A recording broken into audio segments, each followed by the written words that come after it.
Pemerintah Kota Banjarmasin kembali meresmikan kampung berkualitas Kampung Baiman di Kelurahan Sungai Lulut, Banjarmasin Timur. Kampung berkualitas Kampung Baiman yang diresmikan ini merupakan kampung yang ke-29 di Banjarmasin. Tujuannya untuk menyukseskan sebuah kampung agar memiliki pengembangan sumber daya manusia serta perbaikan infrastruktur wan penunjang lainnya, termasuk meningkatkan perekonomian warga.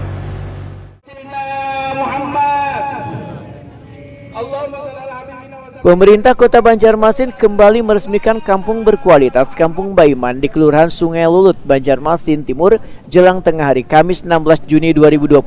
Kampung berkualitas Kampung Baiman yang diresmikan ini merupakan kampung yang ke-29 di Banjarmasin. Wakil Wali Kota Banjarmasin Arifin Nur Wahetakuni Prima TV membedakan, kampung berkualitas Kampung Baiman ini mendapatkan dukungan dari sejumlah SKPD, Camat, Wan Lurah, tujuannya untuk menyukseskan sebuah kampung agar memiliki pengembangan sumber daya manusia serta perbaikan infrastruktur wan penunjang lainnya bisa berjalan dengan baik, termasuk untuk meningkatkan perekonomian warga. Arifin Nur berharap dengan hadirnya kampung berkualitas Kampung Baiman, maka kawasan Sungai Lulut akan terhindar dari kasus membahayakan wan meresahkan warga, dan kayak tawuran, narkoba, wan kenakalan remaja lainnya.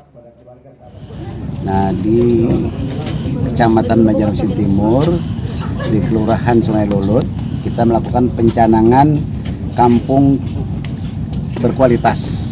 Jadi bukan kampung KB lagi, tapi keluarga berencana itu di Surabaya jadi kampung berkualitas. Yang ke-27 ya? 29 yang dari tahun berapa, dan yang ketiga untuk tahun 2022.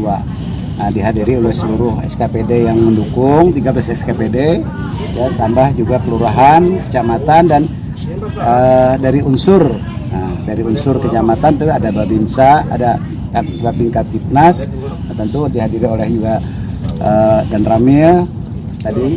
Nah, ini kita akan menyusun strategi agar mana keseluruhan aspek seluruh program itu bisa terdukung, kalau tidak ada dikerjasamai. Nah, jadi insya Allah baik itu ada pertanian, ada perikanan, seluruh potensi yang ada di sini itu penunjang ekonomi juga.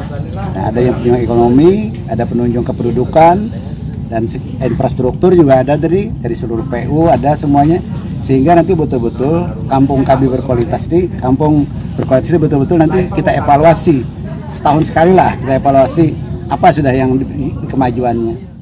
Arifin Nur meminta warga agar benar-benar bisa menjaga kampung berkualitas Kampung Baiman agar kedepannya nanti menjadi kawasan yang dapat diandalkan bagi warga Kota Seribu Sungai ini.